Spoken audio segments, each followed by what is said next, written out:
Yo,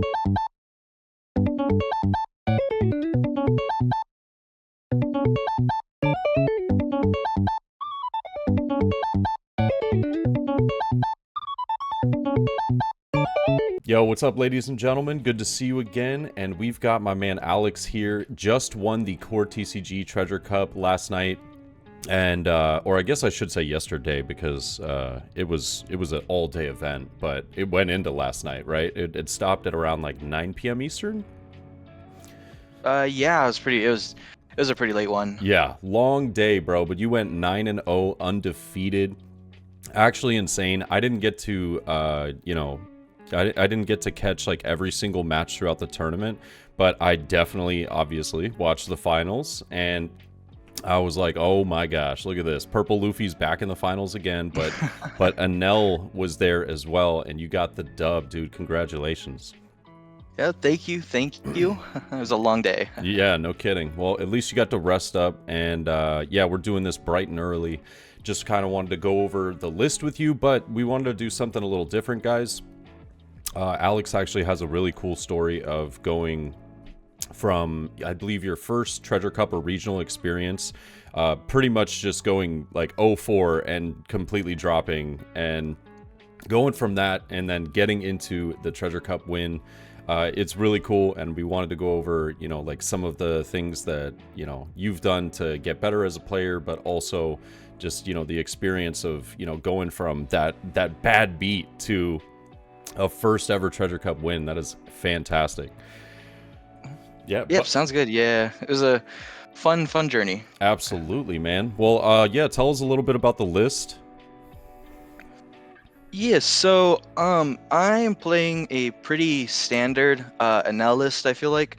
One of the reasons I'm playing Enel is because I used to play Purple Luffy a lot, but Purple Luffy isn't as viable in 06 as it is right now, so I decided to switch and try out some leaders that have more like carryover in 06, and so did not want to play Katakuri, and Sakazuki's too big brained for me, so I just decided to go with Enel. I love the honesty. It's there's too many moving parts. I feel like yellow is just super forgiving, and it's pretty easy to play. I love that. And it's so very I decided strong. to play Enel. Mm-hmm. Yep, it only gets stronger. Yeah. Okiku next and just so many other cards. Yeah. That card's gonna haunt me in my dreams. That card is yikes. That's yikes. Not excited for that. But yeah, run pretty standard list. I got the standard 4 Yamatos. Yep. The blinged out Yamatos. Mm. Yeah. Yeah, so I got the 4 Yamatos. Your standard heal on 0 life keeps you in the game, and it also has some pretty good removal effects. Good into a ton of different matchups. Just you're pretty much the backbone of the deck. And then I also run 4 Katakuris. So Katakuri, I feel like people are saying Katakuri is kind of falling off a little bit, but I think Katakuri just got better with the addition of Uta. Katakuri is really good for getting rid of those eat drop kids and so on, and also sustaining life. So if you're at 0 life, you can play Katakuri, put like a Shirahoshi or a Shur or something back into life, and keep going. Yeah, and speaking of Uta, we'll be talking about the matchups right after we go over the list, guys. And then I wasn't sure which 7 drop to run, to be honest. I feel like both 7 Linlin and 7 drop Enel have their strengths and weaknesses in certain matchups, and with what you're trying to do with your game plan, sometimes either one is better. So I kind of have a 3-2 split between Linlin and Enel. Enel is really good against decks you're trying to, if you're trying to rush down a deck, like if you're trying to rush down Purple Luffy or Katakuri, Sakazuki. Enel is just a fantastic card to play on your 7-down turn. And then I feel like Linlin is there. She's just good for every other matchup because it either gives you a resource or trashes a resource from your opponent. So both fantastic cards. I run 3-2 split. I like it. between the two. Yep. Next, I have 3 Gidatsus. 3? Gidatsu, yeah. So Wow. I don't know. I feel like Gidatsu most turns on 5 Dawn. So in most matchups that you're playing, you want to. I didn't like the fact that you had to pretty much reserve swings until your 5 Dawn turn in order to get good value out of him against the 4-drop leaders. Yeah. So the best use of him is against Sakazuki. You play him on 5 Dawn and you pop a 4-drop Kuzan Yeah. with him.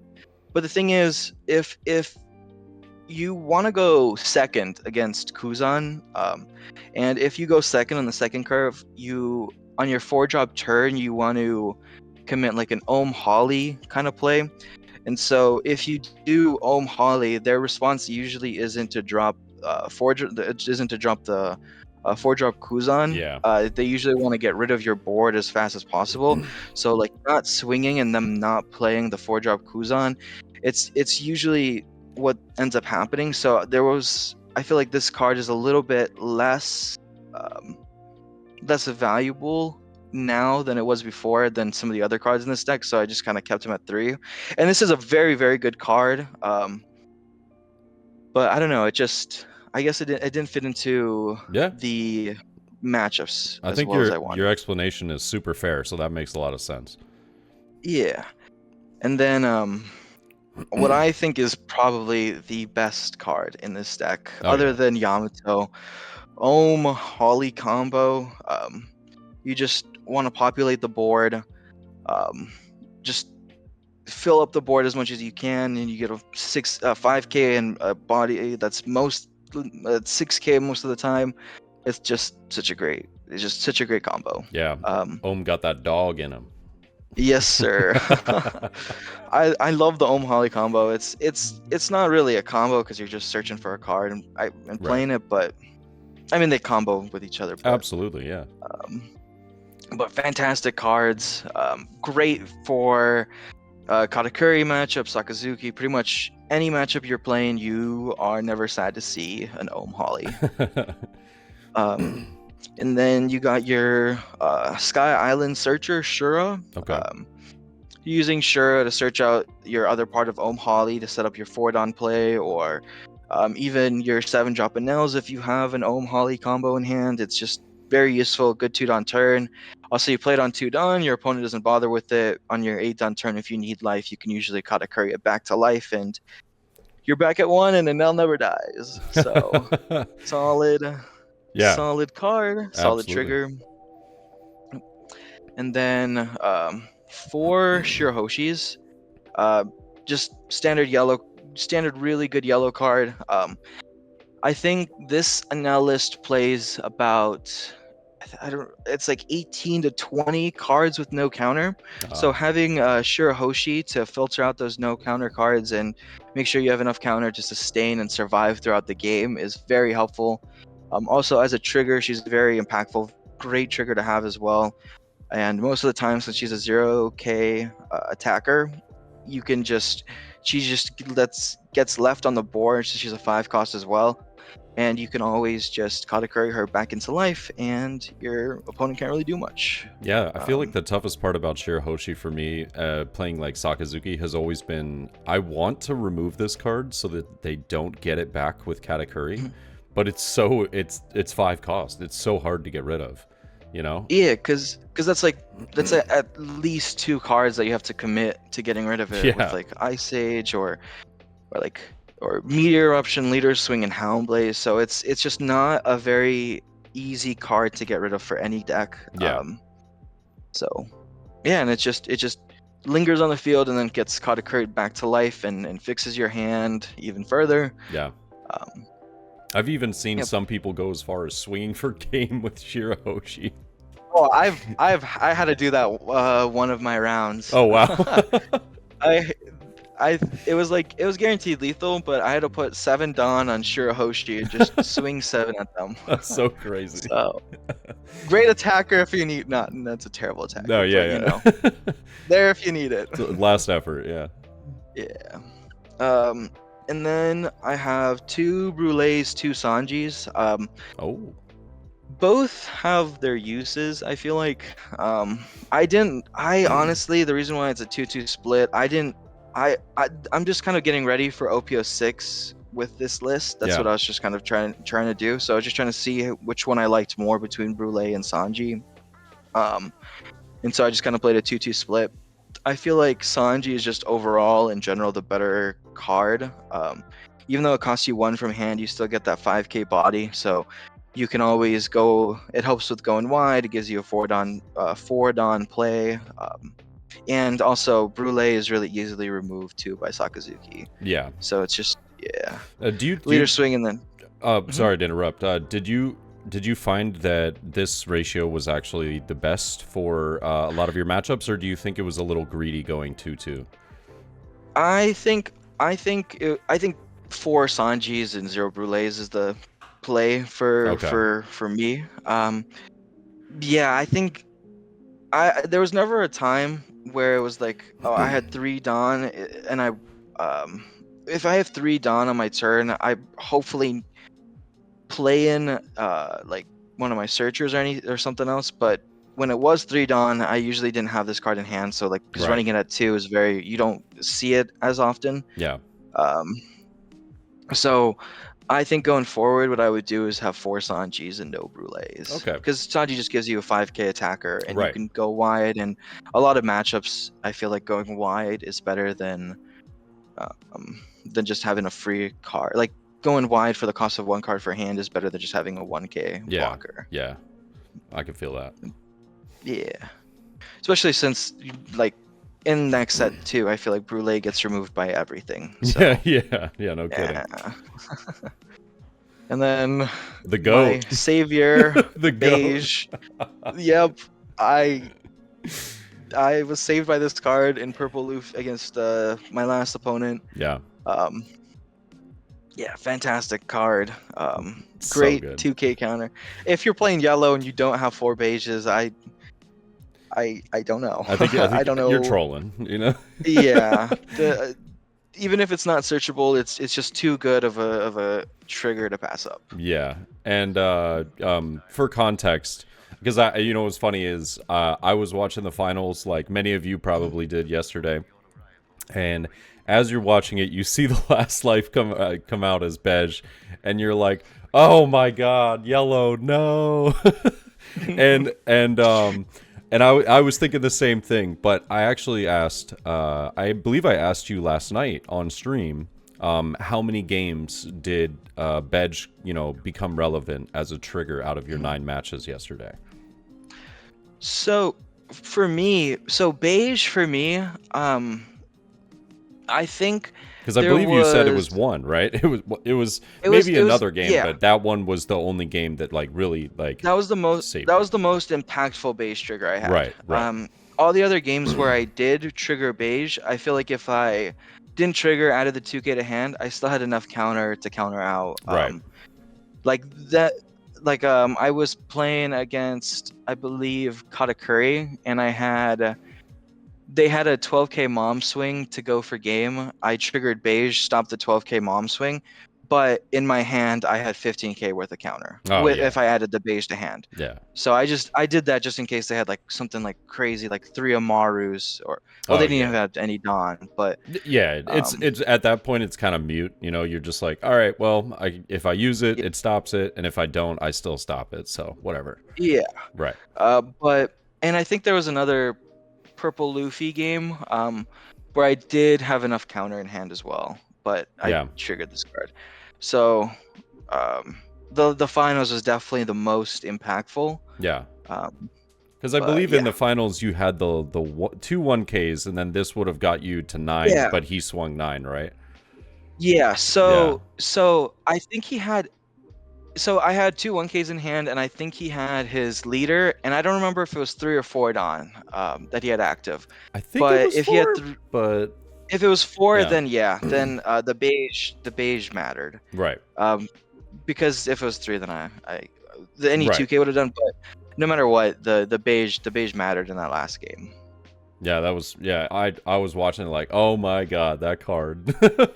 Yeah, I'm sure a lot of people did not like the yellow gets saved by beige. I I mean, appreciated it, no, but you know. absolutely. We take those Yeah, dubs, you know. beige was really in the purple Luffy matchup. Triggering beige is just like it's It's like you crazy. need it. Yeah. Yeah, it's fantastic. Um, and then for Satori's, two Hmm. Kanis, just your standard 2Ks that can be searched by the Sky Island guy. Yep. And Satori, I like this guy too in the deck because when you're trying to go wide and you're trying to populate your board, Satori is just a really good character to go wide with. Um, yep, just my other 6 2Ks. Yeah. And then I run a 2-2 Amaru Thunderbolt split. Yeah. Um, the reason why I know a lot of Enel lists have gone away from running Thunderbolt. I like Thunderbolt because if Sakazuki drops the 4-drop minus 4K the Kuzan, Yeah. this card just playing it in the next turn, trashing a life, getting rid of that Kuzan is insanely good. Kuzan just absolutely destroys yellow. Like Yeah. if your opponent has Sakazuki, has a Kuzan on board, you know one of your big units are getting KO'd or bottom decked the next turn, and so having a Thunderbolt to deal with that Kuzan is just very very helpful. And then 2 million volts Amaru, 200 million volts Amaru is very good as well, like going for game. Also, I feel like Mario is really underutilized because a lot of times for a Nell, when you want to control board and they just have a 4-drop that's standing, and you want to get rid of that 4-drop that's standing, and you don't really want to give them resources from life to hand, Right. playing the Amaru, resting the 4-drop they have on board, and swinging into that 4-drop that they have on board, I feel like that's kind of an underrated play. Yeah. Um, Because then you're at least either like drawing cards from their hand or you're getting the character off the board. So, Yeah, right. yeah, because and you know they're not gonna get life. Yeah. They're not gonna get life from it. So yeah, It's I situational. think in Like the sometimes you mhm. go for game, sometimes you go for board, you know? Yeah. So I run the 2-2 split. Um, Love it. both cards were very helpful. Yeah. Yeah. Well, fantastic. So, love to see the list. Thanks for showing that to us and going over some of the explanation why behind certain cards and certain ratios. Um, Mhm. yeah, but as far as you know, the list obviously it treated you pretty well. I mean, yesterday going 9-0. What were some of the matchups you had throughout the day? Yeah. So yesterday, I played one Green Uta, one Katakuri, two Sakazukis, and four Purple Luffys. Oh wow. So yeah, definitely do not want to see purple Luffys when you're playing an L. Yeah. But you were But able to take the dub over them. That's pretty good. yeah, yeah, that the all the purple Luffys I played, yeah, were really good. I think um I think the new purple Luffy, the one that runs Arobi, Yep. um Arobi and Miss Miss All Alsan. Sunday. Yeah. I feel like the new purple Luffy is better into Sakazuki, but a lot of times because it's like it gets better in the Sakazuki matchups, but I think it gets a little bit worse into the Enel matchup. Right. So I think purple Luffy is a little bit more beatable by yellow now than it was before. Yeah, Um, there's always that trade-off, you know? It's like, hey, mhm. if I want to do better in one matchup, then I can swap out some cards, but it doesn't help me in this other matchup, which, you know, in turn makes it a little more difficult. But, I mean, that's the cost of doing business, you know? Yeah. You gotta work with, you know, what do you feel as though is your worst played matchup, and I'm gonna try and play around that, so. Yeah. Yep. So yeah, so Well, I'm actually curious. How early did you play the Uta? Because I actually saw an Uta go. If I'm not mistaken, I saw an Uta player on Twitter that went like, I think he got third place. If I'm not mistaken. my Uta opponent was round one. Oh, okay, that Um, was round one. yeah. So round one was Uta, two was Sokka, three Kata, and then I run three purple Luffys, and then Sokka, red purple Luffy, and then a purple Luffy. And a Yeah. red I forgot about the red purple Luffy, but I Oh yeah. played the red purple Luffy that went. I think 3 of my opponents actually ended up going X1 throughout the day when I Oh, last that's checked my awesome. tiebreakers. So yeah. That's awesome, actually. Heck yeah. Yeah. Well, this is the section of the the interview that I kind of wanted to do something a little different because I think that your story is so cool. It's really awesome. And so like we said at the very beginning of the video, you started off in a regional. I believe it was a regional. You said that you went 0-4 and dropped. And now you find yourself as a Treasure Cup champion, going 9-0. Yeah. And where along the way, what would you say really like changed things for you the most, and like what helped you out, and is there anything that you would tell people to help them get to that stage as well? Yeah, so my first ever, so I started playing like in the middle or towards the end of OPO3. And so when I started playing, I kind of got into one of my first I think it was a regionals. I think it was actually a regionals hosted by Core TCG. Um, and my first ever regional that I played in, I went 0-4. I got absolutely destroyed, and I dropped. Um, I know the feeling. and yep. And after that, I kind of joined. There's a thing called Will to Win Gaming. Hmm. I joined them, and they have like a Patreon and everything. They have a ton of resources, video guides, and coachings Yeah. that they offer. And just going through those, learning the basics of the game, learning the fundamentals of the game, the basics of it. And after learning that, getting into specific matchups and just learning from the people over there, because they have a few people that have topped and won regionals and treasure cups, and Yeah. ton of really, really good players over there. So I think learning from joining their like Discord and their Patreon was definitely one of the biggest and most helpful things for me. Um, Also, I feel like this game is a lot about knowing how to navigate specific situations too. So just getting a ton of reps and a lot of repetition in for your matchups, and knowing what to do in specific matchups, like knowing how to play the Sakazuki, knowing how to play the Katakuri matchup, knowing what to do, and making sure you have a strategy before you even start that game is also really important. Because like when I was doing regionals and treasure cups before, and I didn't really have a fleshed out strategy, I was just going into it. I would just kind of make the most optimal play, but a lot of times the most optimal play doesn't consider like three or four turns into the future. So Right. um, And I like that. yeah. There's kind of, in my opinion, there probably about like 3 or 4 different types of players, right? There's Mm. the players that are looking well ahead into the future, that are like 3, 4 steps ahead, and and it helps, for future plays, but it can also stump them in their current, position if their opponent makes a different, change than they were expecting. And then there's also players that play reactionary to, their opponent's moves and how they go about that. And then I think there's, a lot of people that are just kind of like optimization. Like, let's go for Mhm. what gets me the best value out of my current hand and my current board state comparatively to my opponents. And yeah, I think that having what you just said, realizing a lot of those situations through coaching, but also through repetition of games is fantastic. And Yeah.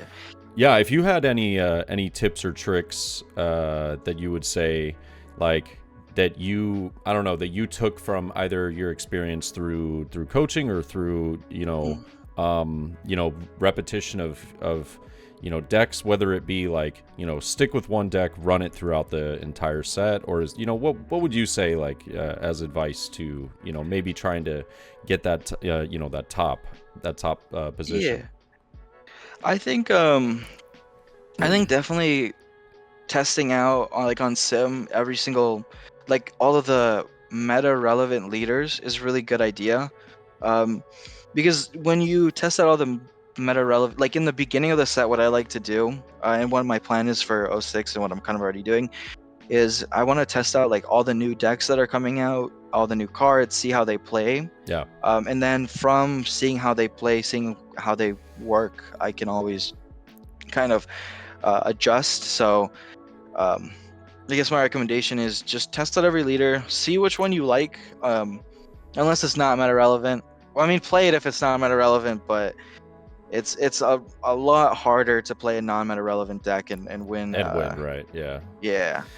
So I would say just play out every deck, see which meta relevant deck you like the most, and then just go into that deck. Make sure you have like you learn the matchups into other meta decks, know what you want to do, know what cards you want to prioritize in your mulligans. That's actually And very important. Yeah. yeah, I feel like I still struggle with mulligans. that. Yeah. So well, yeah, part of my like what I like to do is I like to just write down in my matchups what I want to see from my mulligan. Yeah. And then kind of memorize it. Yeah. Yeah. Well, I love that. And if you don't mind me asking, what are you planning on running in OP06, or have you not fully decided on that yet? I feel like I kind of have to run an L now. I feel like I don't know. I gotta run it back. I gotta try, right? Yeah. No, I respect it. Yeah, I'm thinking of running an L. I definitely don't want to run Katakuri, so yeah. Not running Katakuri. I don't want to run Sokka. Sokka's too big brain for me. So like I'll see how everything shakes out. But right now I'm probably gonna run Enel, or I was thinking maybe Yamato or Perona. Okay.